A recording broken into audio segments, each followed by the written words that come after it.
awaits him. Sa pagbubulay-bulay nitong may akda ng mga ngaral, sabi niya na totoo nga, ang lahat ay nasa kamay ng Diyos. Pero walang nakakatiyak kung ano ang naghihintay sa bawat tao. Pag-ibig ba o pagkamuhi? Kasiyahan ba o lungkot? All share a common destiny. The righteous and the wicked, the good and the bad, the clean and the unclean, those who offer sacrifices and those who do not. As it is with the good man, so with the sinner. As it is with those who take oaths, so with those who are afraid to take them. This is the evil in everything that happens under the sun. The same destiny overtakes all. The hearts of men, moreover, are full of evil, and there is madness in their hearts while they live, and afterward they join the dead. Isa pong observation ni Solomon, that anything can happen to any one of us, so we never know if life will be good or bad. But exactly the same thing will finally happen to all people, and he probably refers to death, to the end of this earthly life. Whether we live right and respect God, or sin and don't respect God, we all die. At sinasabi niya, it's terribly unfair for the same thing to happen to each one of us. We are mean and foolish while we live, and then we die.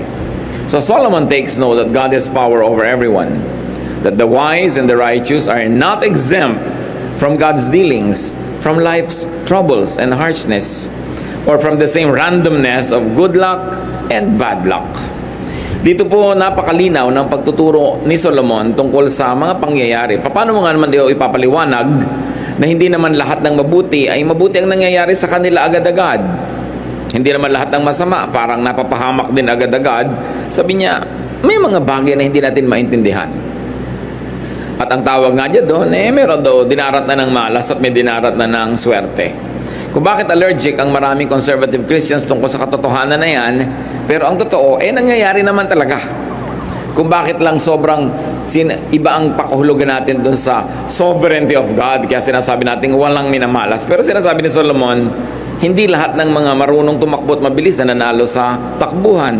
Hindi lahat ng marunong nagkakapera. Hindi lahat ng malakas na nanalo. Sabi ko, anong tawag mo doon? No? Kaya kung minsan, napakalungkot ng pananaw niya sa buhay, at sinasabi niya that death is a great leveler. Lahat din naman namamatay. It happens to all. So the teacher finds it unfair. In fact, the teacher wants better treatment for the good, yung good people. But there's one trouble with that idea, because there is no one really good enough. Kung ang gusto ni Solomon, yung mga mabubuti, maganda ang treatment sa kanila ng kapalaran, at yung masasama, yung pangit ang treatment sa kanila, sino ba naman kasi talaga yung mabuti? Baka walang mag-qualify. Kaya kung tutusin, lahat nga ng tao ay pinapalad pa. Kasi hindi lahat ng mga kasalanan natin ay tinatanggapan natin ng sapat at ganap na parusa. Marami sa atin humihingi tayo ng justice from God. Mag-ingat-ingat tayo dyan dahil baka nga ibigay sa atin. Justice means the good is rewarded, the bad is punished. At kung minsan kasi selective lang ang ating pagtanaw, ang nakikita lang natin the good that we do, we forget the bad that we do, so we seek God's justice. Kung paano ka ibigay nga sa injustice that all the bad things you do get punished? Baka mas marami pa yan kaysa sa good. Kaya pasalamat nga tayo that God is not always just, but in fact God is merciful. That God is more merciful than He is just. Marami siyang pinapatawad at marami siyang pinapalampas.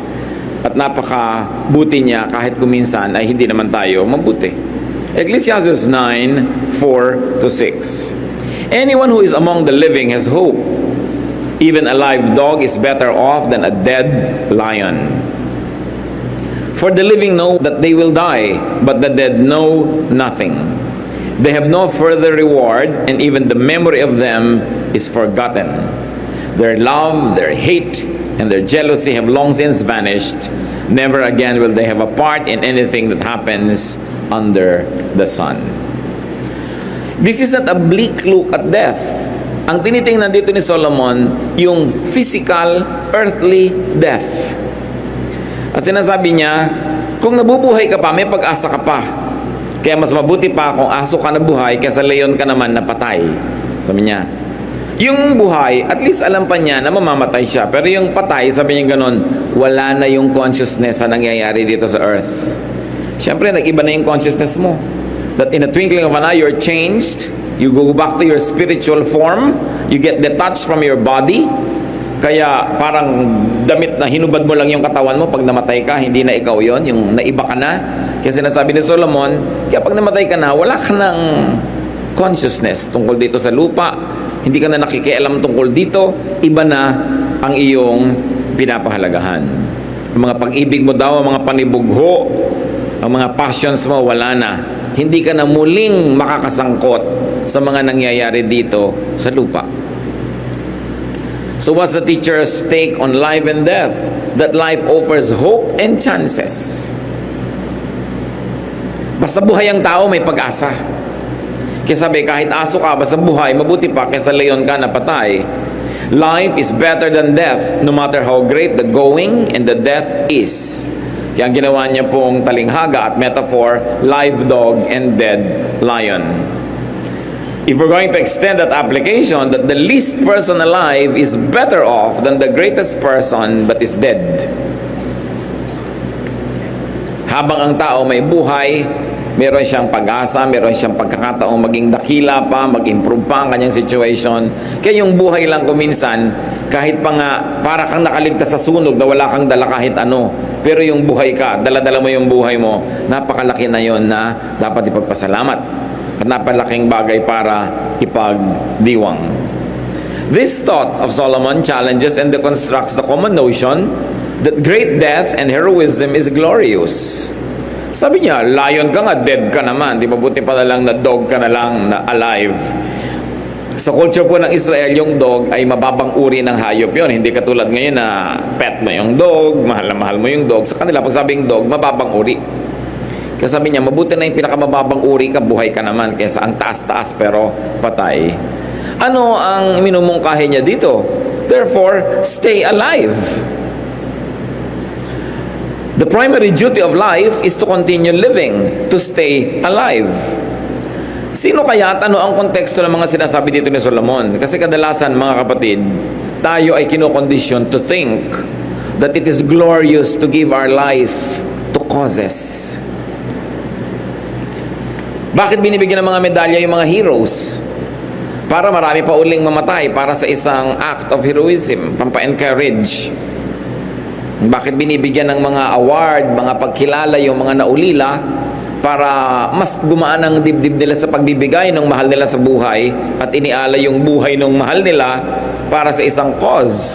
Anong cause yun? Maybe patriotic cause, maybe cause for the environment, maybe cause for an ideology, whatever it is. But Solomon is saying, magkaingat ka. Huwag kang agad-agad nagbibigay ng buhay mo at masasakripisyo ka para sa isang bagay na magiging dead lion ka. Napakahalaga sa tao na siya ay buhay. Bakit po kakaiba ang pananaw na ito? Katulad pa ni Solomon, hari siya. Siyempre, mga hari, gusto niya yung mga army, buong pusong namamatay para sa king. No? Siyempre, ang gusto ng estado, ang mga tao, buong pusong nagbibigay ng buhay para sa bayan. Ganyan-ganyan. Pero kung tutusin, ano ba yung bayan? Kung minsan ang pagkakakilala mo, sino ba yung bayan? Yun lang palang mga mayayaman doon, sila lang pala yung bayan. Kasi sila lang yung gumagamit sa bayan, sila yung nag-e-enjoy ng bayan, sila yung masarap ang buhay sa bayan. Tapos ang dami-dami mga taong ine-encourage silang ibigay ang buhay para sa bayan. Pero yung definition pala ng bayan is only for the elite. It can happen. Kaya ang pabala dito sa atin ni Solomon, bago ka magpakabayani, tingnan mo muna. Kung ikaw'y batang-bata at napasali ka sa isang ism, isang ideology, isang fraternity pa nga kung minsan, fratwar, ibibigay mo yung buhay mo para doon sa fraternity, para sa broad. Pagkatapos maaalala ka lang naman nila, wala pang isang taon o 3 or 5 years. Tapos yung mga broad mong buhay, natuloy na buhay, nagkaroon ng asawa, anak, nagkaroon ng buhay na mahaba, ikaw matagal ka nang nakalibing, namatay ka para kay broad. No? So, pinapaalala natin dito, kanino mo binibigay ang buhay mo? Kasi madalas po ang mga tao ay inuuto para ang buhay nila, ibigay nila sa kung ano-ano mga causes. Pinipili lang natin kung ano yon. Ba, kung minsan yan hindi na pala uso yun. At namatay ka para doon, tapos hindi na uso ngayon. Pero hindi ka na natuloy na nabuhay. Kung 17, 18 kang namatay, hindi mo na naranasang magkapamilya, magkaanak, magkaapo. May monumento ka nga, pero alam mo ba na may monumento ka? Patay ka na nga. No? Hindi natin binabaliwala, mga kapatid, yung nagbibigay ng buhay para sa mga very, very noble causes. At patuloy natin sinasariwa ang kanilang memory. But with due respects, kahit pa ikaw yon at tamang-tama yung cause na pinagbigyan mo ng buhay mo, ang totoo nun, patay ka na rin. At hindi mo na rin alam yon. At kung minsan nagiging unfair ka, halimbawa sa nanay mo, sa magulang mo, ang aga-aga mong namatay, hindi ka man lang nakapaglingkod sa kanila, hindi mo man lang sila namahal. O kaya naiwan mo agad ang asawa mo o mga anak mo dahil yung buhay mo ibinigay mo para sa kung anong cause. Hindi ko sinasabing huwag tayo magpakabayani, pero piliin ninyo kung alin ang mga karapat dapat na pag-alayan ng buhay. Because you live only once on this earth. Oras na lumampas yun, tapos na, wala ka ng second chance. So choose what to live and very especially choose what to die for. Because death can be so meaningless, sayang, especially when it's not for your loved one. Ang buhay ni Jesus, namatay para sa atin, kasi mahal naman niya tayo, so hindi yun sayang. Kasi para naman sa kaligtasan natin yun. So yung mga buhay din na nasa-sacrifice para sa buhay ng mga mahal niya sa buhay, lalong-lalo kung para sa kaligtasan ng ating kapwa, for the extension of God's kingdom and God's goodness, it's worth it. Pero konting-konti yung mga worth niyan. Meron pa nga mga babaeng mamamatay para sa nobyo. No? Pero 19 ka lang kasi, kaya ginagawa mo. Pag 29 ka na, hindi mo nagagawin yan. Kasi mo, ay, bahala ka sa buhay mo. No? Siyempre, kailangan medyo bata ka para idealistic ka. Tapos namatay ka para sa nobyo mo, talagang binigay mo sa kanya ang lahat-lahat. O namatay ka na, tapos mag-aasawa na siya, magkakaanak, magkakaapo. Ikaw, isang ala-ala. No? Siguro tumutugtog ang piano pag naaalala ka niya, pero wala ka na.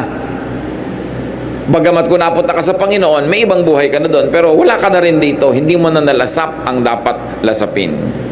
So, be careful what you would like to die for. Not even for the king or not even for the state.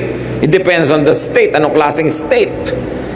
Anong klaseng bayan? Anong klaseng pamahalaan ang pagbibigyan mo ng iyong buhay?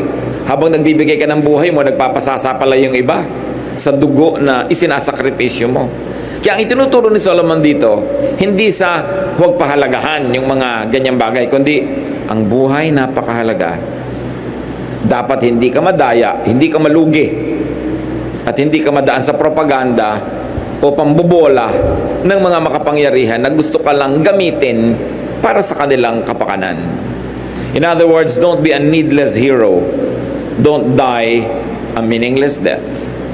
So what's the teacher's take on death? That death ends earthly consciousness, earthly feelings and involvement and participation. Pag ang tao namatay na, putol na ang relasyon niya sa mga bagay na makalupa. Kaya maniniwala ka ba naman na may taong namatay, babalik pa para ituro kung nasaan yung naiwan niyang kwentas? Halimbawa, nagpunta ka sa hell, papayagan pa bang umalis doon para ituro mo lang kung nasaan yung kwentas? O kung nado ka na sa piling ng Diyos, nasa heaven ka, aalis ka pa ba doon para lang ituro mo yung kwintas? So, hindi ganon. Hindi tayo nai-involve sa ganong mga maliliit at mabababaw na bagay. What are the other implications? That death releases people from earthly cares. Not that you don't care, but you are released from earthly and heavy burdens of caring. Death disconnects people from earthly concerns. Anong application yan, mga kapatid? Live while alive. Mahilig ka palang kumain ng siniguelas, kumain ka na ng kumain ngayon kasi pagka sumakabilang buhay ka, wala na yun. Gusto mo palang mahalin yung nanay mo, yung mahal mo sa buhay, mahalin mo na kasi pag sumakabilang buhay ka, o siya, hindi mo na siya mamamahal. Gusto mong paglingkuran ng mahal mo sa buhay, maglingkod ka na ngayong may sakit. Kasi pagka siya sumakabilang buhay na, kahit lagyan mo ng bulaklak yung puntod niya araw-araw, hindi na niya concern yun. Kaya habang kaya niyang tanggapin yung pagmamahal mo, ibigay mo na. At habang kaya mo magmahal, magmahal ka na. Para kung sakasakali na ikaw ang sumakabilang buhay o siya, wala kang pagsisisi. Kasi sasandali ang buhay. At hindi naman nagpapaalam yung mga namamatay. Bihira yon, diba?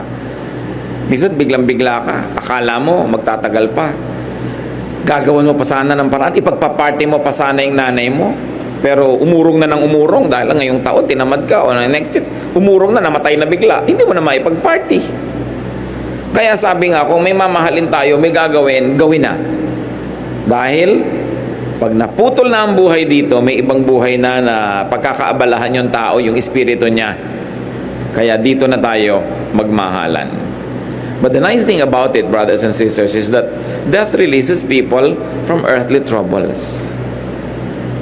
Napapawalan tayo, lalo't hirap na hirap ang katawan at may sakit. Lalo't alam mo ang espiritu ay babalik na sa Diyos. Ayaw mo man, pero niluluwagan mo ang loob mo, pinapayagan mo na. At nang sa ganon ay makalaya na rin sa mga hirap. Ano nga ba naman ang saysay na nabubuhay kang puro hirap yung katawan mo? Hirap na hirap na hirap. Naghihintay naman ang Panginoon sa kabilang buhay para bigyan tayo ng ginhawa.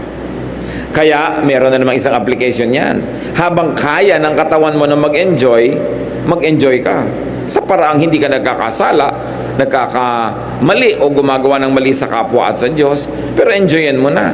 Kasi kung minsan, nagkakasakit ka, hindi mo na kaya. Kung minsan, hindi mo na kayang kumain. Namamaga ang lalamunan mo, hindi ka na maka-enjoy. So habang hindi ka na mamaga, dapat pinapahalagahan mo yon at ginagawa mo yung dapat mong gawin. Habang nakakalakad ka pa, mamasyal ka ng mamasyal. Kasi kung minsan, ang tao, ayaw man yan, napaparalyzed. Mabuti ng mabuti kung may wheelchair ka at may mga magbubuhat sa'yo. Pero kung wala, kaya ang mabuti, habang kaya ng tao, hindi niya ipinaghihintay ng matagal yung kanyang paglasap ng ligaya na Diyos din ang gustong magbigay sa kanya. Nagsisave ka, yes. But don't save too much na tuloy hindi ka na nag-enjoy today, hindi ka na nag-enjoy next week, hindi ka na nag-enjoy next month. Kasi ang pinagsasavean mo, retirement 20 years from now. Pwedeng dumating yun, kung hindi. Kung ika 19th year, sumakabilang buhay ka, di wala ka nang na-enjoy doon. So ano po ang buhay na magandang i-apply natin dyan? Kasi si Solomon, very practical yung wisdom niya. Meron akong income ngayon, magsisave ako ng konti para sa future, gagastos ako ng konti ngayon. Para kung hindi na dumating yung future, hindi na ako nalugi kasi nag-enjoy na ako ngayon. Ngayon, kung dumating yung future, hindi rin ako lugi kasi nag-save naman ako para doon. Kailangan everyday meron kang kasiyahan, meron kang pang isang linggo na kasiyahan na once a week, ina-enjoy mo yun. Merong once a month, merong once a year. Pero hindi yung puro hirap, iniipon mo lang lahat yung saya mo sa dulo. Kailangan a little of everything. A little work, a little suffering, a little enjoyment is experienced every day. If not, at least every week. Para ang buhay na-appreciate natin. Pag tayo'y sumakabilang buhay na, iba na ang ating pagtutuunan ng pansin. Kaya ang sabi ni Solomon sa Ecclesiastes 9:7-10, Go, eat your food with gladness, and drink your wine with a joyful heart. For it is now that God favors what you do. Not yesterday, not tomorrow, now. Yun pong now, mga kapatid, ang bilis lumipas.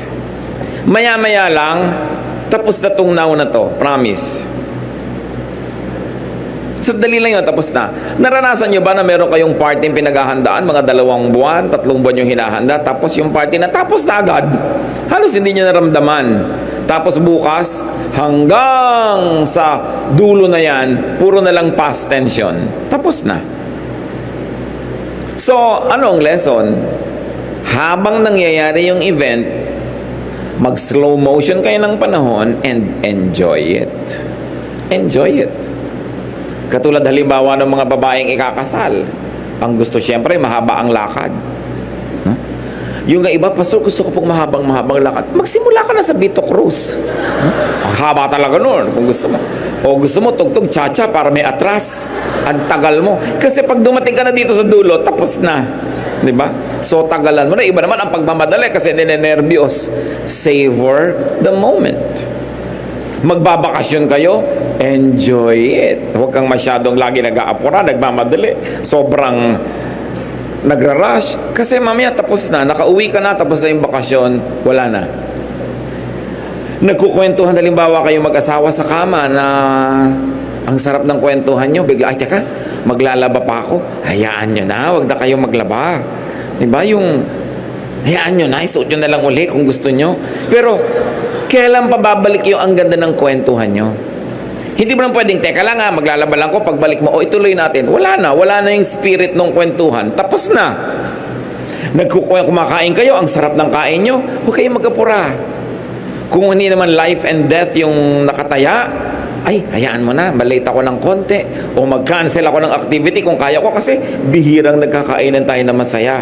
In other words, brothers and sisters, enjoy the now. Pag pinalampas nyo yun, kahit ano pa ang pagsasentimiento nyo gawin, hindi na yun babalik. Kaya kailangan enjoyin. Meron naman yung kabaligtaran.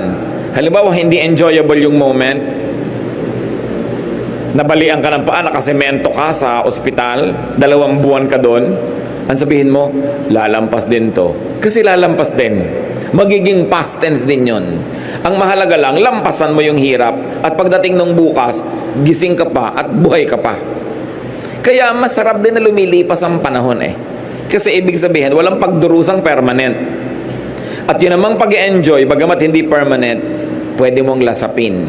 Pag kumakain kayo mga kapatid, huwag isang kagat lulon. Bakit? Sa bibig lang masarap ang pagkain. Paglampas dito sa lalamunan, malaking trabaho na. Ba? Hirap na hirap ang tiyan mo, ang bigat-bigat ng feeling mo.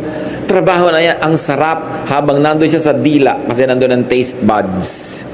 Therefore, pag kumakain, lasapin. Diba? Huwag yung lulon lang ng lulon, nagmamadali.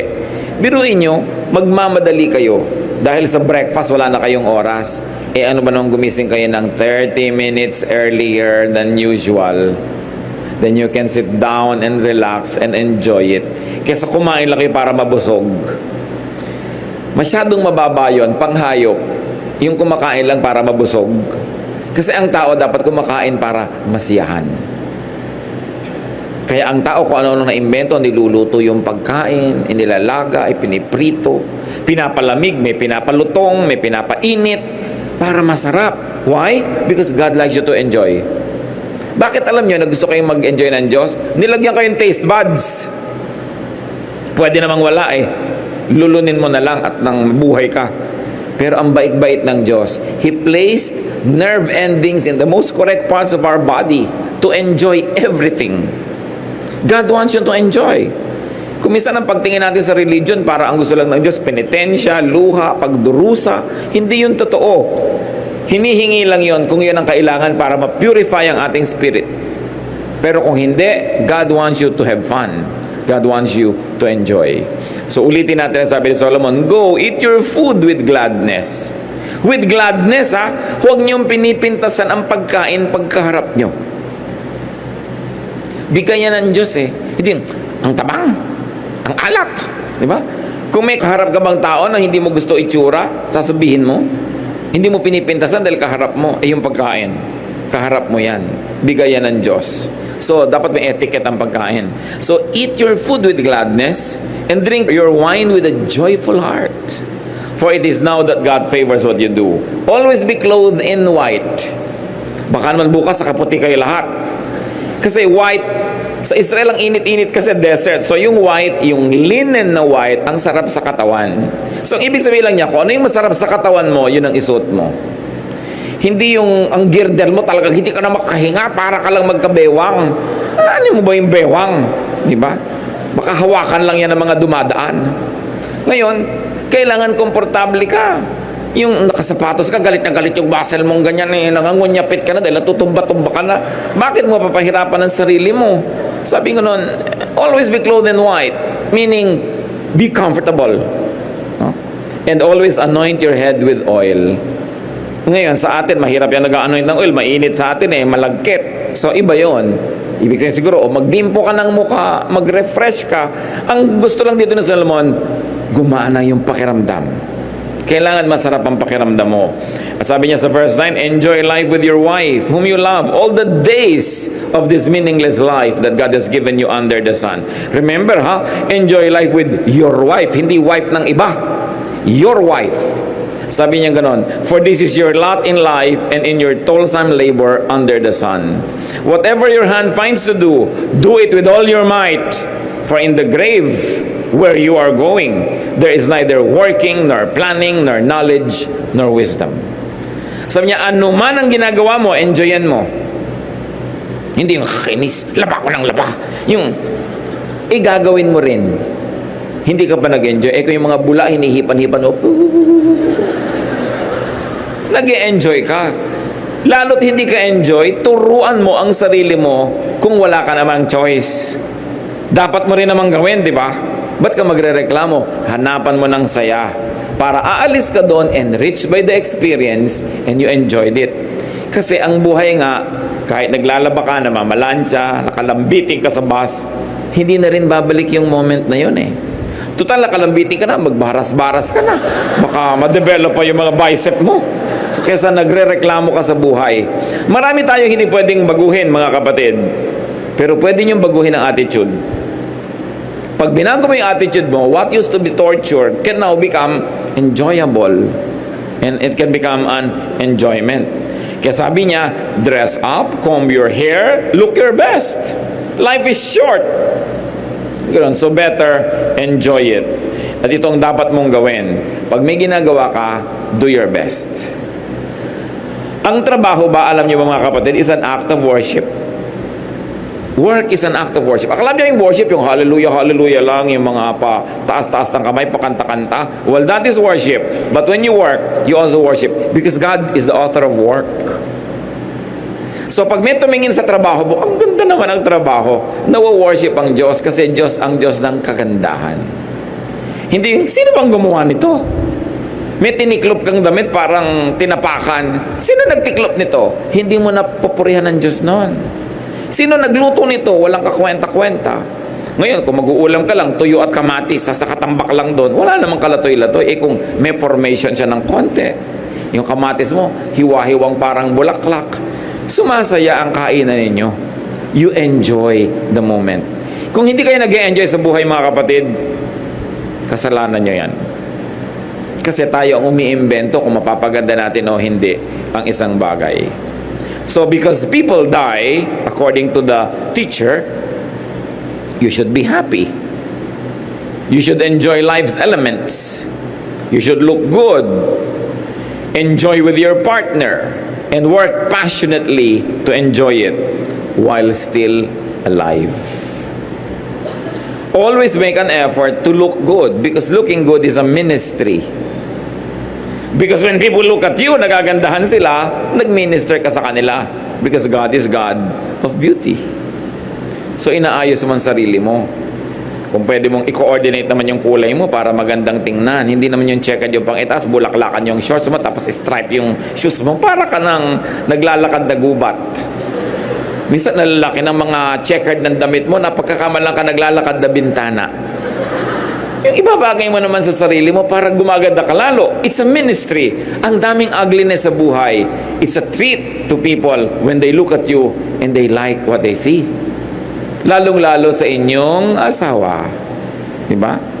Yung mga iba naman dyan, kung kailan nasa labas, tsaka kay ganda-ganda. Kung kailan kaharap ng asawa, nando lahat ng putik sa mukha, mga baterya sa ulo, lahat ng mga nakakabit sa katawan. Yung kasama yung asawa. Kanino ba kayo magpapaganda? Siyempre, sa asawa nyo, hindi dun sa mga tao sa labas. So yun ang number one audience nyo, yung partner nyo sa buhay. Hindi yung pagkakaharap nyo siya, wala kayo, nasa baso lahat ang ngipin nyo. Diba?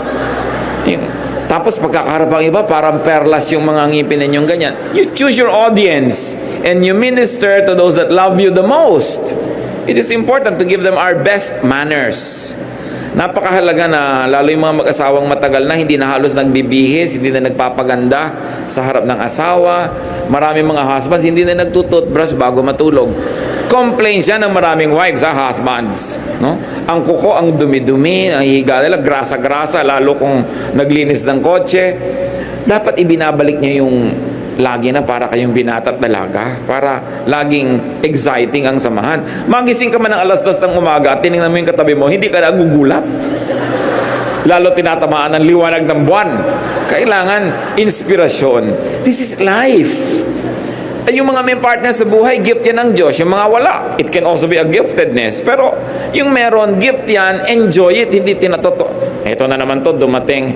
Yung dumadating na yung asawa, kailangan handa ka para enjoy ka. Time management. It's very important to listen to Solomon kasi yan ang highest praise. Not to just say hallelujah. But when God looks at you, God says, hallelujah, praise me. No? Dahil sabi ng Diyos, praise me dahil ang buhay niya, ang ganda-ganda. Dahil nakikinig siya sa akin, nag-enjoy siya sa buhay. Siyempre, kung malungkot ka, miserable ka, pinapalungkot mo ang Diyos. So, hindi worship yon. Gagawa ka ng paraan. Ecclesiastes 9:11, I have seen something else under the sun. The race is not to the swift, or the battle to the strong, nor does food come to the wise, or wealth to the brilliant, or favor to the learned. But time and chance happen to them all. Ito yung binabanggit ko mga kapatid. Sabi ni Solomon, sa talino ko na to, sa dami na naobserbahan ko, nakita ko na hindi lahat ng mabilis tumakbo na nanalo sa karera. Minsan nadadapa, natatapilok, di ba? Sabi ganoon, hindi lahat ng marunong yumayaman nagkakaroon ng pagkain. Hindi ko mamatalino, siya na ang lumuluwag sa buhay. Alam niyo, napansin ko, dinaratan tayo ng mga malas-mala sa buhay. Minsan ikaw yung pinakamaganda, hindi ikaw ang nanalo. Minsan ikaw naman yung pinakamatalino, hindi pa rin ikaw yung panalo. Sabi niya, the fastest runners and the greatest heroes don't always win races and battles. Wisdom, intelligence, and skill don't always make you healthy, rich, or popular. We each have our share of bad luck.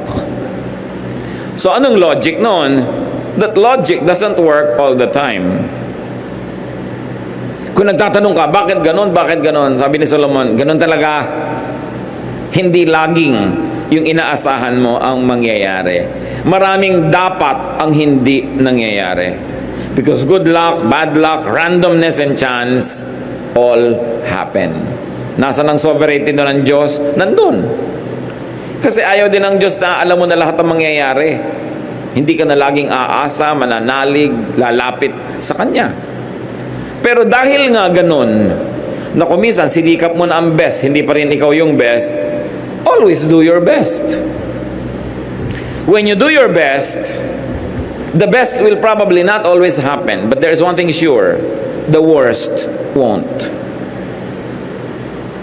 It's not a guarantee that the best will always happen when you work hard, but there's something guaranteed that the worst won't happen to you.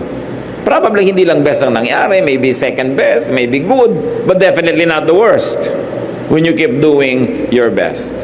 Accept the fruits of your work, accept your fate kung kailangan. And when having a very difficult life, ang magandang attitude, sabi mo, since there are no logical basis for things, even what's happening now can change to my favor. Mag-abang ka lang. Maghintay ka, manalig. Be alive when the good days come. Ecclesiastes 9:12, moreover, no man knows when his hour will come. As fish are caught in a cruel net, or birds are taken in a snare, so men are trapped by evil times that fall unexpectedly upon them. Yung ibon na lumilipad-lipad, alam ba niya kung minsan bigla na lang siyang tatamaan ng bala? Pero alam nga namang dahil baka siya tamaan, hindi na siya lumipad kahit kailan. Yung mga naglilipara mga ibon, alam ba nila na biglang pumasok pala sila sa isang net? Yung mga isda, ang dami-dami nila nagsuswim, hindi nila alam na sumusuot na pala sila sa baklad, mahuhuli na pala sila ng fine net, hindi mo alam. Sabi nga nila, the early bird catches the worm. E paano ka ikaw yung early, pero ikaw pala yung worm? O di nahuli ka ng early bird? Kung naging late ka na worm, hindi ka nahuli ng early bird. Kaya lang, hindi mo naman alam kung kailan ka magiging worm o bird. So early ka na lang lagi. Dahil mas marami yung pagkakataon na ikaw yung maging bird. In other words, none of us know when we might fall victim to a sudden disaster. And we can find ourselves like fish in a net or birds in a trap. Minsan may ang yaman-yaman, biglang nagkaroon ng reversal. Money changer, ang yaman-yaman na niya, tapos ang dami niya nabiling dollar ngayon. Dami-dami, biglang bumagsak ang dollar bukas. Hindi mo alam eh. No? Hindi mo alam. Nagtayo ka ng negosyo, kailangan ng pagkarami-raming kuryente, biglang naubos ang kuryente, brown out lagi, naghirap ka. Ayun namang mga may negosyo, bigla ng generator, nagyamanan. Kung may tragedy, laging may umaasenso dyan. Ang mga kalugihan, kapakinabangan lagi ng iba. Because the world runs in balance. Hindi mo lang alam kung sino ka doon sa mga dadapuan ng ganda ng buhay o dadapuan ka ng hirap. So, anong dapat dyan? Be careful but not too careful. Because when you're too careful, you will not do anything. Sabi nga ni Solomon, if you always watch the weather, you will never plant. Pag lagi kang natatakot, lagi kang sigurista, hindi ka na mag-i-invest kahit kailan. But you calculate your risks. Minimize your risk, but take risks. That's what life is all about. Hindi ka pwedeng super sure. Talagang laging may element ng risk yan. Enjoy freedom and enjoy life whenever possible because you don't know when your enjoyment might suddenly be taken away. Don't be too optimistic, but also don't be too pessimistic. Huwag ka masyadong negative, huwag ka masyadong positive, gitna ka lang. Keep relying on God. And because bad times can fall on anybody, listen, brothers and sisters, be good to those who fall on bad times. Pagka may mga biglang naghirap, huwag natin sabihin, kasi deserve niya yan eh. Kasi parang sinasabi mo na ako hindi naghihirap kasi ito yung deserved ko. Sinabi na nga ako minsan, hindi naman talaga yung deserve mo, pero yun ang nangyayari. At yun ang hiwaga ng buhay. Pag kasi sinabi natin, yan ang dapat sa kanya. Careless kasi siya. Para na nating sinasabi ang sarili natin, excuse na ako na hindi tumulong kasi deserve niya yung nangyayari sa kanya. And most of the time, when we say that, brothers and sisters, may kapatid ka, pinsan ka, mag-anak na biglang naghirap. So, kasi ang yabang-yabang niya eh. Nung araw, gastos siya ng gastos. Tiyakin nyo lang na hindi nyo ginagawang excuse yun for you not to help. Kasi kadalasan, kinoconvince natin ang sarili natin para huwag tayong mag-guilty sa hindi natin pagtulong na, yun naman na dapat sa kanya. Dahil pwedeng dumapo rin sa'yo ang dumadapong hirap sa iba. Pag hindi ikaw ang dinapuan nun, maging mabuti ka doon sa dinadapuan. Hindi mo kasi alam, baka bukas ikaw naman ang mga ilangan ng kabutihan ng kapwa. Walang sure sa buhay. So ang ginagawa natin, dinadagdagan natin na itinatanim, para kung yung iba hindi tumubo, may isa man lang o dalawang tumubo, buhay ka na. Dinadamihan natin ang ginagawa ng mabuti. 2 o 3 man dyan, hindi tumanaw ng utang na loob, may isa lang o 2 makaalala sa'yo, lalo sa oras na ikaw nangailangan, malaking bagay yon. Dapat mabait ka sa nangangailangan. Mabait ka sa nagigipit, sa napapahiya, sa nai-embarrass, sa nakukorner, people who are caught in the act, red-handed, no?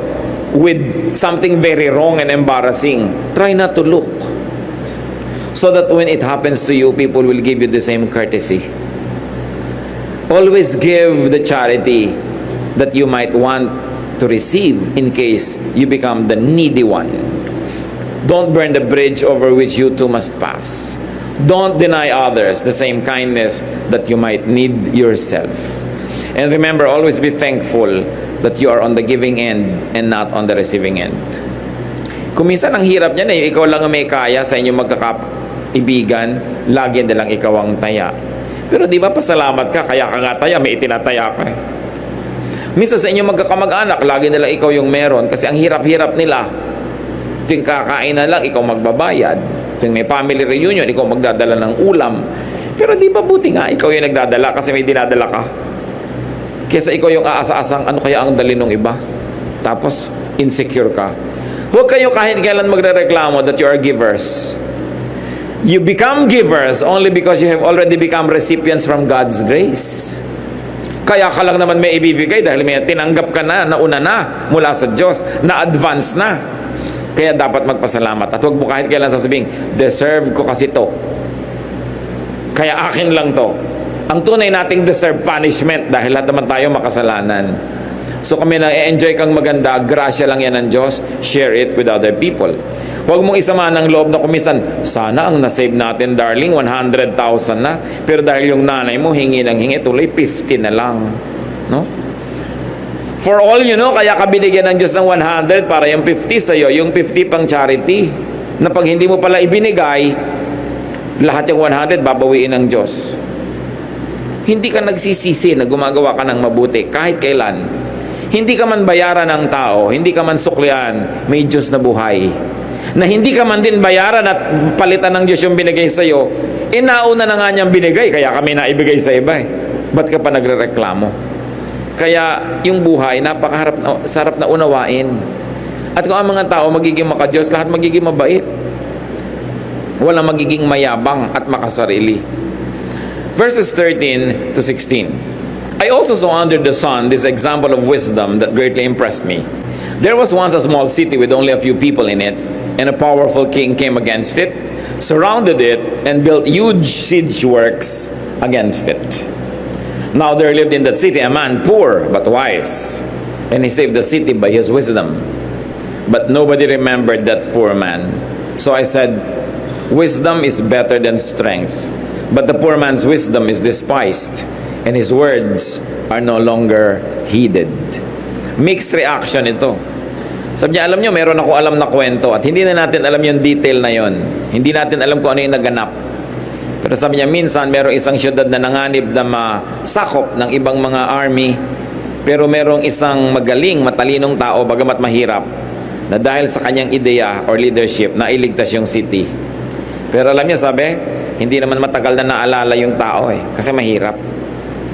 Anong lesson niya dyan na sinasabi? Wisdom is better than strength. May strong enemies outside pero may wise man inside the city did not fall. So sabi niya, wisdom is better than strength. Apply niyo sa buhay niyo yan. Wisdom is better than strength. Kung minsan, pipili ka, sino kaya ang gusto kong kasama? Yung malakas o yung matalino? Alam niyo, iba yung lakas ng katalinuhan. Sabi niya, wisdom is better than strength. But it's not wrong to be strong, especially if you could also be wise. Pero ito yung lesson. Sabi niya, pag mahirap ka, walang pumapansin sa'yo kahit magaling ka. Siyempre, naiba na ng konti ngayon yan kasi na-democratize na rin yung galing May mga mahihirap na nakakakuha ng scholarship, nakakaahon sa hirap. Yun ang galing ng pagbabago ng mga kabihasnan. Hindi katulad nung araw, permanent yung monarchy, permanent yung aristocracy. Sila lang talaga. Kahit ka pa matalino, mahirap ka, hindi ka asenso. Pero ngayon, salamat, marami nang naiba. Na-democratize even the distribution of wealth, although there's still a lot of unfairness. Pero ang talagang lesson na pwede nating kapulutan dyan, kung gusto mo na mapansin ka at hindi ka tinitisod-tisod at kinakawa-kawawa, make something of yourself. Rise from poverty. Be a meaningful person. Be wise. And then you will have more meaning as far as the other people are concerned. Talaga naman, di ba? Pag mayaman yung nag-joke, kahit corny, maraming tumatawa. Kasi mayaman yun Marami talagang pumapansin sa may kaya. So kung ikaw maramdamin, ayaw mong lagi kang naapid dahil mahirap ka, pues payamanin mo ang sarili mo na magkaroon ka ng kahulugan. Gumawa ka ng paraan, huwag ka lang reklamo ng reklamo. Magsikap ka. Kasi ngayon naman, posibilidad na, nakatotohanan na ang tao nakakahulagpos, nakakalaya sa kahirapan. Hindi lahat. Pero ngayon, possible na. Nung araw ni Solomon, hindi pwede yun. Pag ipinanganak ka nun, alipin ka. Hindi na iiba yun. No? Pero ngayon, possible. At napakarami nating mga kilala, magamat hindi ko minsan personal, pero alam natin dahil laging mga sikat sila, galing sa hirap. Pero yumaman. Pero titiyakin nyo naman na ang pagyaman nila, malinis ang paraan. Hindi ko mo yumaman lang at galing sa hirap, accomplishment na yon. Kailangan malinis ang iyong pamamaraan. Mahirap talaga sigurong maging mahirap. Kaya dapat sikapin mong umalis dyan. Ang kahirapan, mga kapatid, kailangang tanggapin mo, entertainin mo, mahalin mo para magtagal sa iyong piling. Ang mga taong nakalaya sa kahirapan, hindi nila tinanggap.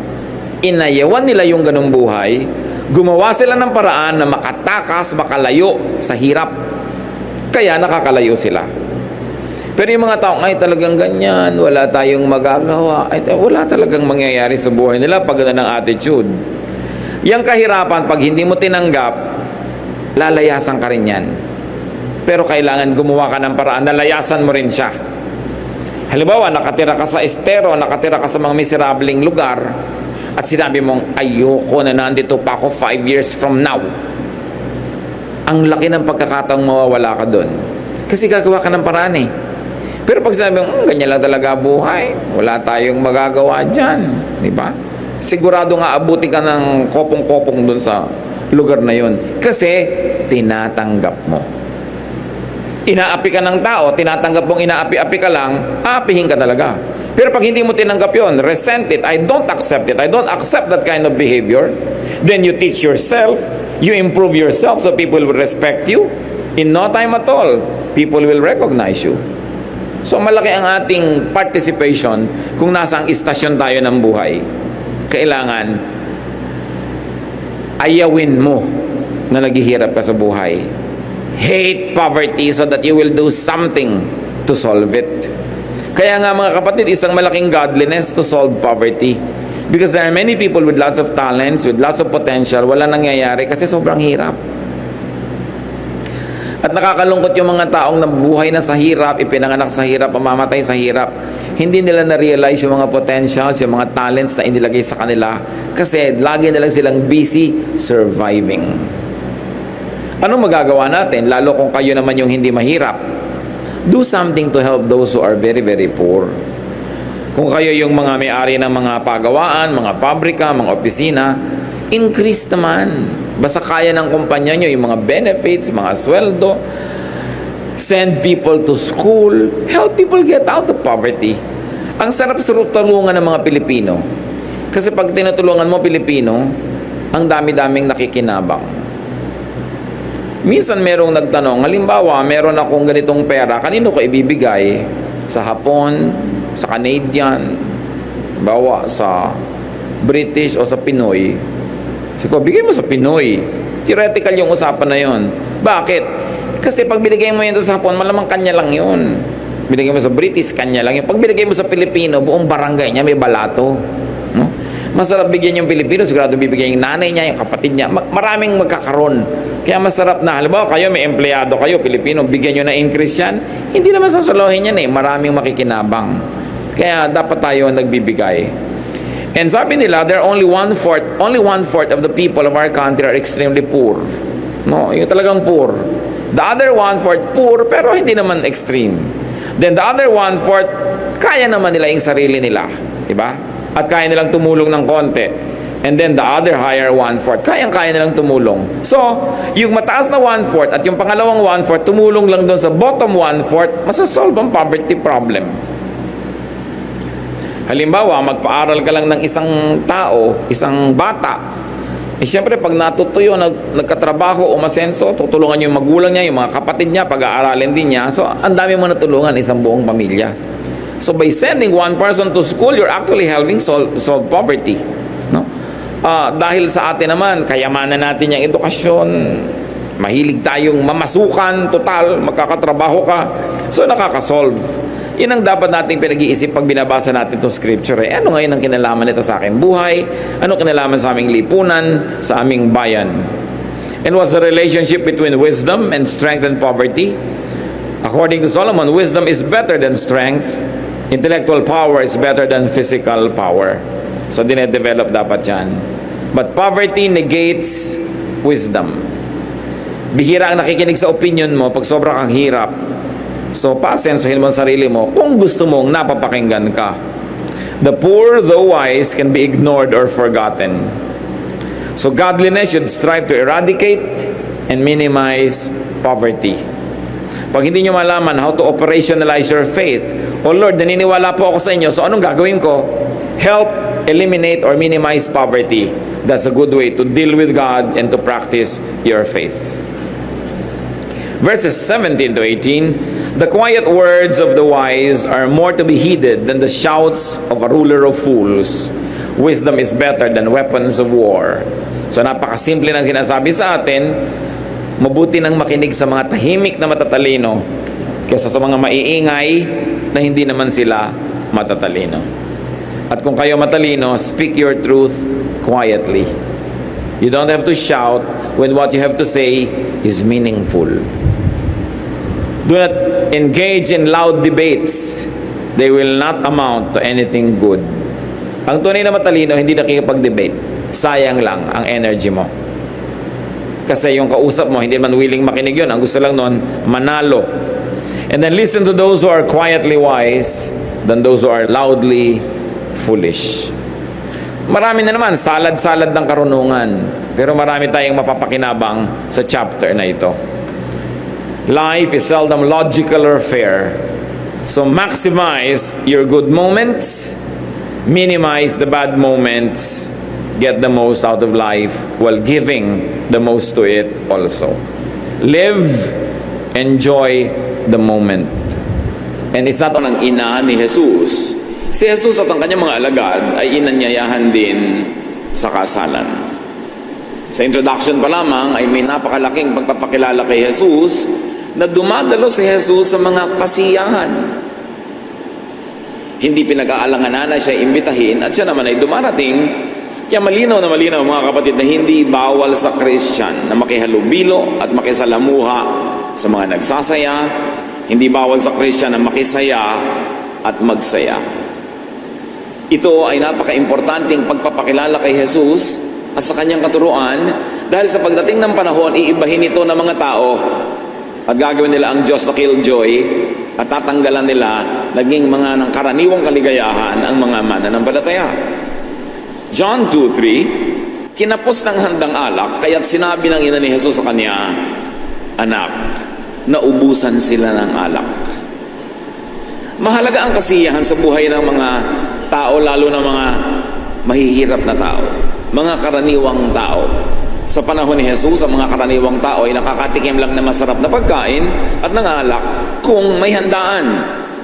Halos mahigit sa 95% ng mga tao noon ay nakalugmok sa kahirapan, while less than 5% enjoy the wealth of the planet. Kaya mahalaga na pag may kasalan, sumaya at kung maaari pahabain ang kasiyahan sapagkat kinabukasan balik na naman sila sa hirap, sa trabaho, sa walang katapusang pagpapagal. Ngayon, napakahalaga ng alak bilang elemento ng pagtitipon dahil ito'y masarap, na-enjoy ng mga tao at nagpapaluwag ng dibdib, nagpapaligaya. Ang problema, naubusan agad. Marahil ay maliit ang budget o sobrang mabilis na konsumo ang inihanda. Pero problema yon kasi pag wala ng alak, titigil na ang pagtitipon, ang kasiyahan, uwian na. Balik na naman sila sa mga hirap ng karaniwang buhay. Kaya inilapit kay Jesus ang problema. Namagitan ng kanyang ina na si Maria sa mga may pangangailangan, yung may handaan, at kay Jesus. She interceded between the people and Jesus. At meron agad tayong leksyon dito na ang pamamagitan or intercession ay magandang ministry. We are to intercede for the needy and for the weak. Kung tayo ang may kakayanan na lumapit sa Diyos sa panalangin, tayo ang mananalangin para sa iba. Lalong-lalo kung sila'y abalang-abala trying to survive, na hindi na nila malaman kung anong gagawin, we must intercede. Kung tayo ang may kakilalang may kapangyarihan, ilalapit natin ang mahina. Meron tayong kilalang merong kakayanan, inilalapit natin yung may kasalatan. Intercession is a very Christian ministry. At isa pang dapat nating unawain dito na sila noon ay umiinom pati si Jesus ng table wine. Hindi na mga liquor na nakakalasing, kundi ng table wine. Maraming tao kasi kahit ngayon mas mahigpit pa kay Jesus. At napakaraming mga religious organizations uminom lang ng table wine, kasalanan na. At buong-buong puso silang nagbubulag-bulagan sa katotohanan na si Jesus man ay umiinom nito at sa katunayan ng kanyang kauna-unahang himala ay ang paggawa ng alak. Hindi nung nakalalasing, kundi yung kaulam nila sa pagkain. Kasi tayo mga Pilipino, kung ang kaulam natin ay tubig at yung iba natuto ng bisyong soft drink na masama sa katawan, Sila noon, ang kasabay ng kanilang pagkain ay wine, which science proves to be good for the heart and blood circulation. Ang masama ay yung paglalasing o yung pagkalasing, hindi yung pag-inom ng table wine. As you can see how religion progressed or retrogressed, naging mas mahigpit pa kay Jesus nung lumaon. John 2:4-5. Sinabi ni Jesus, "Huwag po ninyo akong pangunahan, ginang. Hindi pa po ito ang tamang panahon." Sinabi ng kanyang ina sa mga naglilingkod, "Gawin ninyo ang anumang sabihin niya sa inyo." So matapos ilapit ni Maria kay Jesus yung problema, sinabi ni Jesus, "Hindi pa oras. Huwag niyo sana akong pangunahan." Pero sabi ni Maria sa mga naglilingkod doon, kung ano ipagawa sa inyo, gawin niyo. So ibinaling ni Maria ang tagubilin sa mga utusan. Naniniwala siya na may gagawin si Jesus. At may lesson agad sa atin mga kapatid. Mahalagang manalig. At kung nananalig, dapat kang may gawin dahil nananalig ka. Si Maria dahil nananalig na may gagawin si Jesus, bagamat siya ay pinagsabihang hindi pa panahon, pero naniniwala siya ang kabaitan ni Jesus ay lalampas sa ordinary schedule or scheduling kung kailan yung tamang panahon na yon. Kasi merong need na gumawa siya ng isang practical na bagay. Sinabihan niya ang mga katulong doon kung anong ipagawa sa inyo, gagawin nyo. John 2:6. May 6 na banga doon. Ang bawat isa ay naglalaman ng 75 hanggang 115 litro. Ang mga ito ay nakalaan para sa paghuhugas ayon sa tuntuning pangrelihiyon ng mga Hudyo. So may mga banga, malalaking banga, maraming pwedeng ilaman na banga, pero hindi ginagamit pang araw-araw, exclusive lang, lalagyan ng tubig na panghugas sa mga paa, kamay, mukha, bago sila magdasal. So mayroong mga banga, mga tapayan, at ito'y tinuturing na sagrado o banal para lang sa gawaing relihiyoso. It was exclusive, walang ibang gamit, walang ibang saysay, pang relihiyon lamang. John 2:7-9. Sinabi ni Jesus sa mga tumutulong doon, "Punuin ninyo ng tubig ang mga banga." At pinulungan nila ang mga banga. Pagkatapos sinabi niya, "Kumuha kayo ng kaunti at dalhin nyo sa namamahala ng handaan." Dinalhan nga nila ang namamahala ng handaan at tinikman nito ang tubig na naging alak. So, ayon sa utos ni Jesus ayon sa utos ni Maria na sundin nyo kung ano ipapagawa sa inyo, nilagyan ng mga katulong ng tubig ang tapayan. Marami silang inigib na tubig na definitely galing pa sa mga balon malayo sa bahay. It was hard work. At siguro nag-iisip sila, hindi naman oras ng dasal, walang religious activity, bakit namin kailangang lagyan ito? Isa kayang kalapastanganan ang ginagawa namin dahil naiiba ang paggamit sa mga banga. Hindi para sa relihiyon o relihiyosong gawain, kundi para sa napakamakalupa at karaniwang pangangailangan para sa paggawa ng alak. Sa ordinaryong pananaw, lalo sa conservative, tama ba na gamitin ang mga banga na ito na nakalaan para sa banal na gawain, para lang sa isang makalupang gawain na paggawa ng alak? Tama ba si Jesus o mali sa kanyang ginagawa? Bakit siya tagapagligtas? Bukod sa pagliligtas niya sa mga tao sa impyerno, saan pa niya ililigtas ang mga tao? Ipapakita ng kanyang ginagawa sa ating pinag-aaralan ngayon. Ang relihiyon, ang diwa ay spirito at katawan ng relihiyon. The spirit and letter of religion was made practical and useful. Ito ay ginawa ni Jesus na practical, useful, kapaki-pakinabang sa pangkaraniwang buhay. Kung yung mga banga ay nakalaan lang para sa mga piyesta o religious events, ngayon gagamitin ni Jesus sa pangkaraniwan na pangangailangan sa pang-araw-araw na buhay na walang religious value. Anong ginawa dito ni Jesus? Very symbolic. Tinawid, binura ang guhit na naghihiwalay sa religious versus the secular. sa exclusive versus the inclusive, sa conservative versus the liberal, sa sacred versus the profane, sa spiritual versus the physical and carnal. In other words, yung linyang naghihiwalay, heaven versus earth. Hindi simple ang ginawa ni Jesus. May linyang humahati between religious and ordinary, exclusive and inclusive, conservative and liberal. Tinawid niya yon at ipinakita niyang pwede at dapat tawirin yun kung ang mga tao ay may practical at dagliang pangangailangan. He crossed religious lines to answer the needs of the people at the moment. He allowed, and in fact he used, vessels used for religion only for very earthly activities. In other words, binara niya ang pagkakaiba ng langit at lupa, inilapit niya ang Diyos sa mga tao na walang ginawa ang religion kundi ilayo ng ilayo, paghiwalayin, at gustong-gusto nila yon dahil sila lang ang namamagitan sa tao at sa Diyos. Tulad nang namatay si Jesus sa krus, nahati mula taas hanggang baba yung kortina na naghihiwalay mula sa Holy of Holies doon sa mga tao. Ibig sabihin, inilapit ang Diyos sa tao, pwede nang lumapit ang tao sa Diyos kahit walang priests. At yun ay napakahalagang symbolic activity ni Jesus.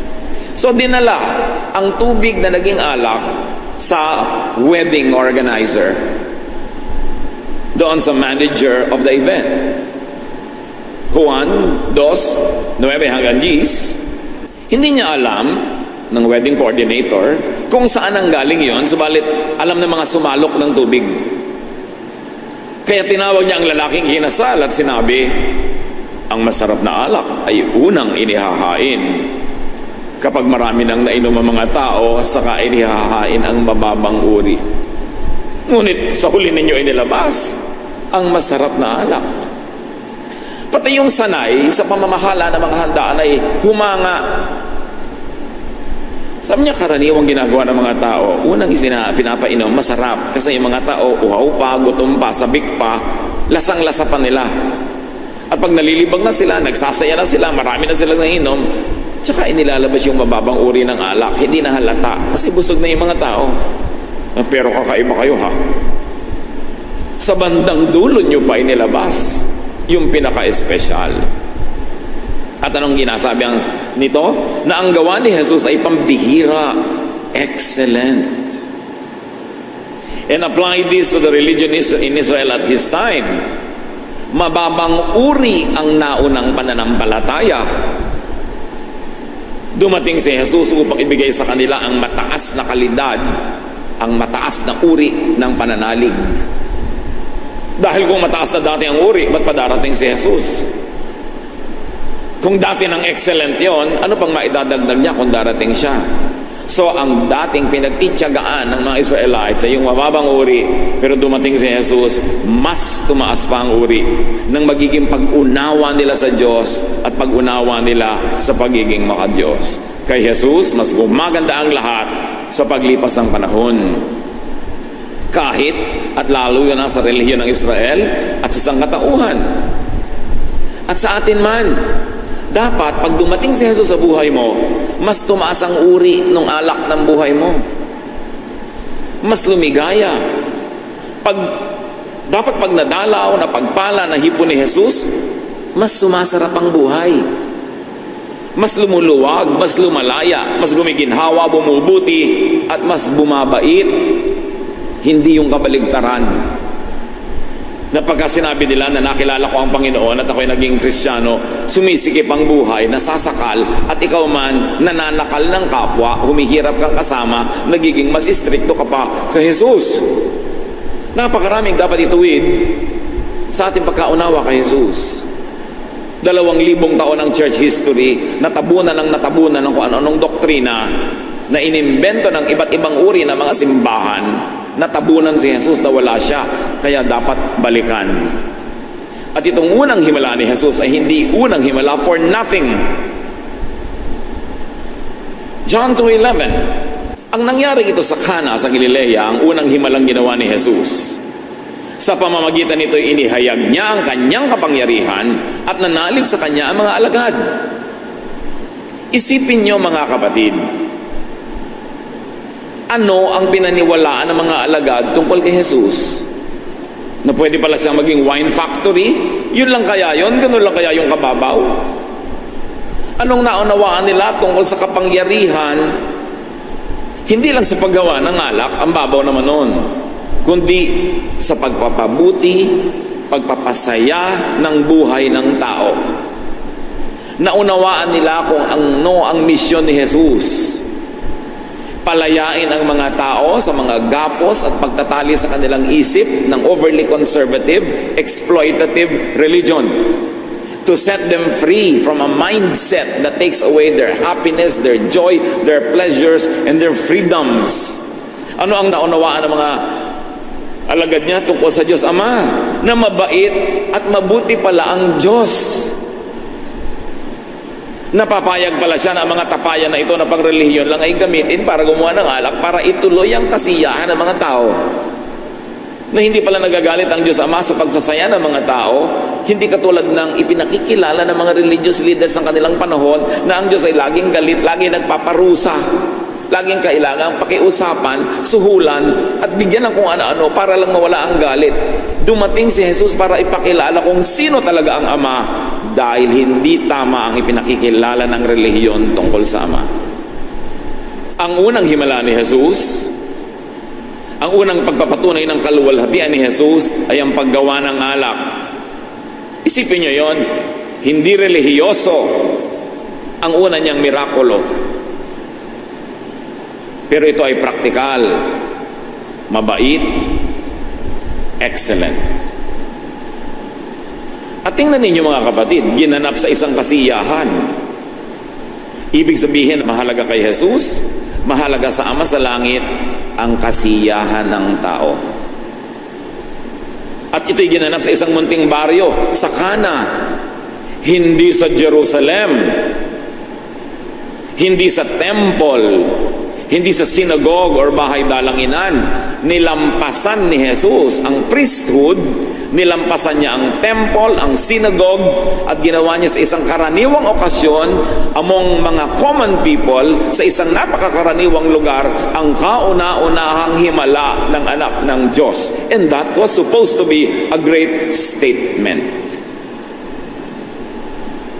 Dapat sana, kung susundin lang ang ordinary way of thinking, maghimala siya sa templo, sa araw ng dalangin kung saan nandun lahat ng tao naka-assemble. Tulad ng sabi sa kanya ni Satan, if you are the Son of God, here, I'll bring you to the pinnacle of the temple, yung pinakamataas na tore ng templo, at kung saan sa ibaba nun ay nagtitipon lahat ng mga sumasambat, kitang-kita siya. Magpatihulog ka at ipakita mo sa mga tao na sasaluhin ka ng mga anghel dahil ikaw ang anak ng Diyos. Dapat dun gawin.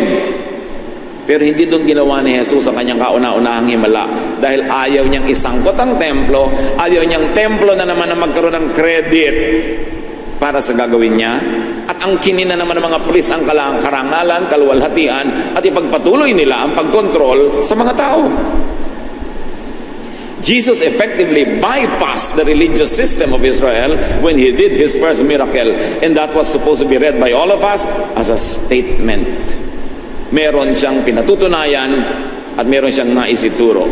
God, through Jesus, blesses the people outside of, in spite of, and without the temple, without religion incorporated. Heaven comes down to earth directly to the people. Kaya galit ang mga priests and Pharisees kay Jesus. Kasi pinapalaya niya yung mga tao sa sobrang franchise of religion. Talagang ang ibinaba ni Jesus ang langit sa lupa, ang Espiritu sa katawang lupa, ang Ama sa mga tao, sa kanilang pang-araw-araw na buhay, sa kanilang pangkaraniwang kalagayan, hindi sa religious place and activity lamang. Sa katunayan, puweraang at malayo sa mga priests and Pharisees ang himala. Mga kapatid, mayroong himala. At ito ang himala na pagpapalain ng tao, ang tao ay pagpapalain ng Diyos sa pamamagitan ni Jesus directly, even without the intervention of the religious authorities. Ginawa sa isang baryo, hindi sa Jerusalem, sa isang simpleng tahanan, hindi sa temple, among ordinary people, not among the religious elite. Nililinaw ni Jesus ang gawain niya ay hindi katulad ng or iba sa gawain ng existing religious system of His time. Kasi kung pareho lang naman ang gawain ni Jesus at yung ginagawa ng religion ng panahon niya, ba't pa siya isusugo ng Ama? E di, sayang lang, duplication. Kung pareho lang naman pala ang kanyang misyon at sasabihin tulad na sinasabi na sa templo araw-araw, bakit pa siya kailangang dumating at magturo? Mga kapatid, mag-exercise tayo ng litanya. May sasabihin ako, sasagot kayo. Okay? Mag-cooperate kayo at lakasan. Kung mayroon ng tamang daan at pinto, sagot kayo, hindi na kailangan si Jesus. Sige nga, go! Kung mayroon ng tamang liwanag, sagot. Kung mayroon ng tubig ng buhay, lakasan nyo naman. Kung mayroon ng tamang mangangaral, kung mayroon ng tamang pastol, kung mayroon ng kaligtasan at tagapagligtas, kung mayroon ng tamang relihiyon, pero dumating si Jesus, isinugo ng Ama, sukdo lang siya mamatay. Kasi ibig sabihin, wala pang tamang daan at pinto, wala pang tamang liwanag, wala pang tubig ng buhay, wala pang tamang mangangaral, pastol, kaligtasan, relihiyon. Kung mayroon ng katotohanan, kung mayroon ng daan, humina Kung mayroon ng buhay, kailangan pa ulit-ulitin natin yan para matandaan. Sabi ni Jesus, I came to fulfill the law. Di ba? Kaya yan ang pinanghahawakan ng mga taong, kita nyo na, lahat ng law dapat i-fulfill uli. E di para naman binaliwala ni Jesus lahat ng ginawa niya na kumilo siya, nagtrabaho siya ng Sabat, hindi niya ipinabato yung babaeng nagkasala, kumakain siya at ang kanyang mga disipulo nang hindi naghugas ng kamay, hindi na naman niya sinunod yung law. So alin ba talaga? Ang ibig sabihin ni Jesus, when I came to fulfill the law, is I came to fulfill the law, to interpret the law, to apply the law correctly. Kasi kung tama na ang interpretasyon nun, bakit pa siya darating? Tama na pala Sasayang siya ng pagod. So when Jesus says, do not think that I have come to abolish the law, but I came to fulfill it, ang ibig sabihin niya, I will fulfill it in the correct way. And the correct way is, yes, kung may gagawin kayong mabuti kahit Sabat, gawin nyo. Hindi bawal gumawa pag Sabat kung ang gagawin nyo yung mabuti. Yes, loving tayo dapat. Kaya kahit sabi ni Moses, batuhin hanggang mamatay ang nagkasala. Bakit nyo babatuhin? Lahat naman tayo may kasalanan. So yun ang correct interpretation of the law. The loving interpretation. Kaya masama man na hipuin ng bangkay, kung papabubuhayin naman niya, hinipo niya. Kung hindi man mabuti na nakikihalubilo ka at kakain ka sa pagkainan kasama ang mga tax collectors and sinners and prostitutes, Jesus did it. He was interpreting the law. That the correct interpretation of the law is the loving and kind interpretation. Not the unloving, not the oppressive, not the unkind and cruel interpretation, which was the system during His time. Because if the system during His time was correct, why send Him? So hindi yun, dahil sinabi ni Jesus that I came not to abolish the law but to fulfill it, hindi yun as is. Hindi yun business as usual. Merong malaking pagbabago sa pag-i-interpret at pag-a-apply ng law. That's why the temple people had Jesus killed. Because they want to continue to impose the religious interpretations of the temple. Pero kailangan si Jesus dahil ang religious teachings, beliefs, and practices ng panahon yon at ang tinatawag na tradition of the fathers, yung tinatawag na law or kautusan na basihan nito ay liko, mali, hindi nagsasalamin ang tunay na kabutihan ng Diyos. The saddest cut of all is that religion, Inc., during the time of the Lord, has been misrepresenting God. That's why God had to send His Son to correct it. John 1:14, ang salita ay naging tao at nanirahan sa piling namin. Nakita namin ang kaluwalhati, ang tunay na Kanya bilang kaisa-isang anak ng Diyos. Siya ay puspos ng kagandahang loob at ng katotohanan. In Him, all the truth and goodness of God was revealed. He is the only Son, the only true image, the only true reflection and representation of the Father in heaven. It means everyone ahead of Him was not the complete and true and faithful representation of God. That's why God sent His Son to correct all of those misrepresentations. Kasi namin, in the beginning was the Word, and the Word was with God, and the Word was God, and the Word became flesh and dwelt among us, and He revealed to us all the truth and all the kindness about God in heaven. Hindi na matiis ng Diyos sa langit ang misrepresentation sa Kanya ng religion. He had sent His own Son to the point that this Son will die and will be sacrificed in the hands of those who wanted to keep the religious status quo the same.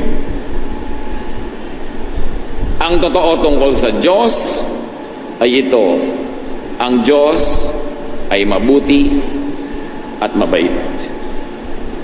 Pero hindi yun ang pagkakakilala ng mga tao sa Diyos. That's why Jesus is Savior.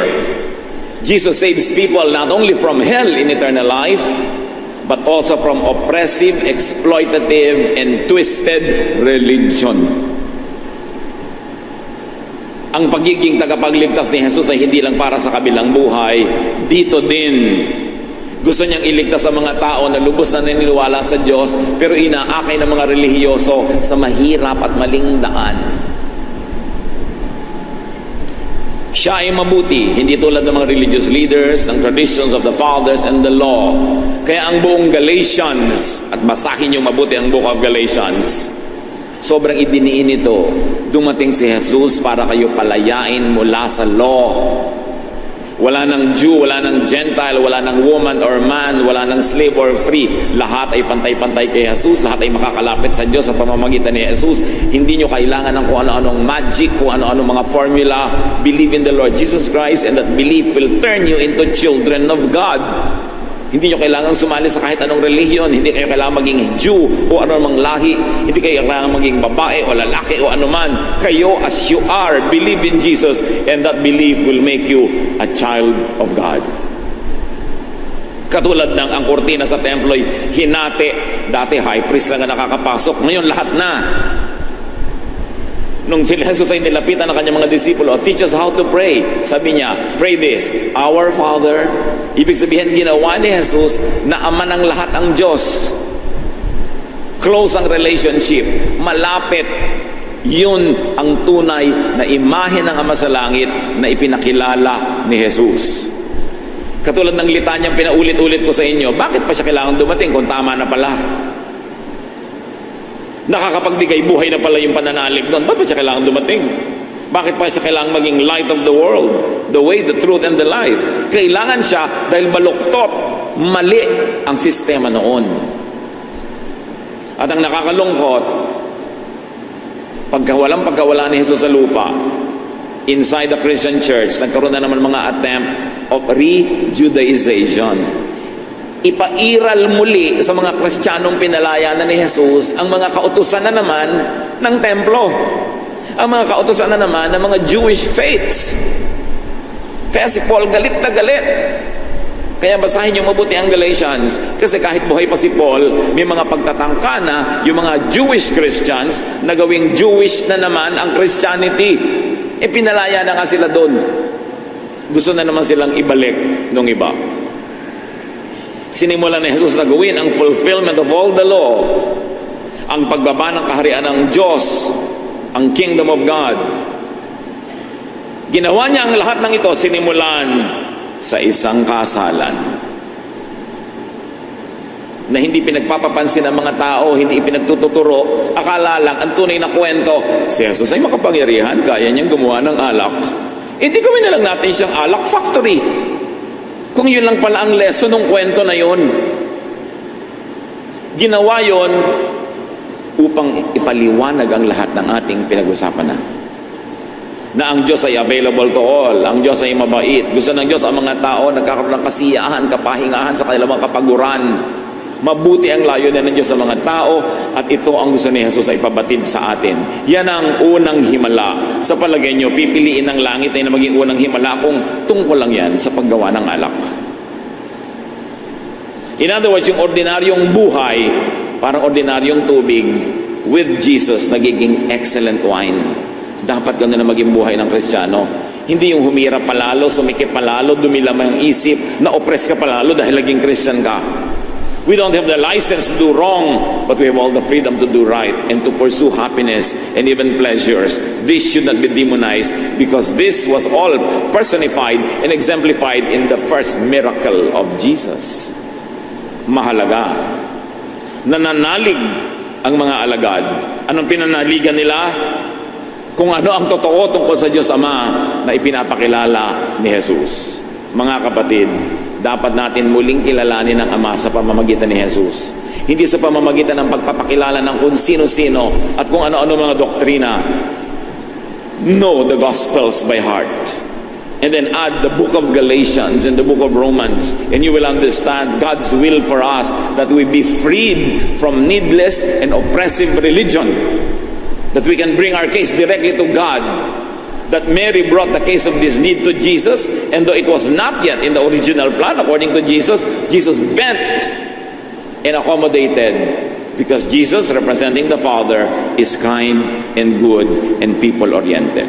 Yan ang ating tagapagligtas. Inililigtas tayo hindi lang sa mga apoy ng impyerno sa kabilang buhay na panakot na naman ng mga relihiyon, kundi inililigtas tayo sa maling pagkakilala sa Diyos na nagbibigay sa atin ng needless fear, nagbibigay sa atin ng needless inhibitions na bumabawas sa mga kasiyahan, kaligayahan at kapayapaan ng buhay na ito na gusto ng Diyos ay ating tamasahin, kaya ipinadala niya ang kanyang anak. Pag-aralan